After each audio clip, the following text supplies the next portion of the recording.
बाबा जी लीलाधारी थे। कभी वे भार बढ़ा लेते, कभी शरीर को फूल से भी हल्का कर लेते।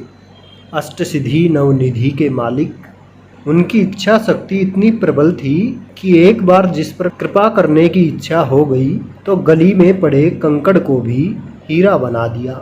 7 तालों में बंद कर दो तो वो गायब हो जाते थे। एक बार ऐसा होने पर कि आप तो अंदर थे, बाहर ताला पड़ा था। भक्त बाहर दर्शनों को बेचैन थे, कहाँ गायब हो गए आप? तो बाबा जी का उत्तर था, मशक समान रूप कपिधर ही। किसी रूप को बदल लेना बाबा जी की लीला थी जो चलती रहती थी। दादा के साथ एक ऐसा वाकया हुआ कि एक बार महाराज जी बोले कि हम विश्राम करेंगे और बाहर से ताला लगा दो। बाबा जी कमरे के अंदर गए और दादा सुधीर मुखर्जी ने दरवाजे को बाहर से ताला लगा दिया। किसी को भी अंदर प्रवेश करने की अनुमति नहीं थी। काफ़ी समय हो गया।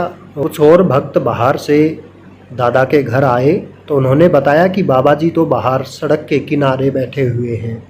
तो दादा को इस पर यकीन नहीं हुआ। महाराज जी को भी कमरे में बंद काफ़ी समय हो गया था, तो दादा ने ताला खोलकर जब अंदर देखा तो वहाँ कोई नहीं था। कमरे में ना तो कोई खिड़की थी, ना ही कोई और दरवाज़ा। ऐसे थे लीलाधारी महाराज, कहीं से भी कभी भी गायब हो जाते थे, कहीं प्रकट हो जाते थे। भक्तों की एक करुण पुकार पर दौड़े चले आते थे। कभी भक्तों को रोता हुआ नहीं देख सकते थे। बाबा जी ने एक बार कहा भी था कि दादा, अगर मुझ में इतनी करुणा ना होती तो मैं एक बहुत महान संत हो सकता था। बाबा जी एक समय में ही अलग अलग जगह पर कितने लोगों से मिल लेते थे, किसी को नहीं पता।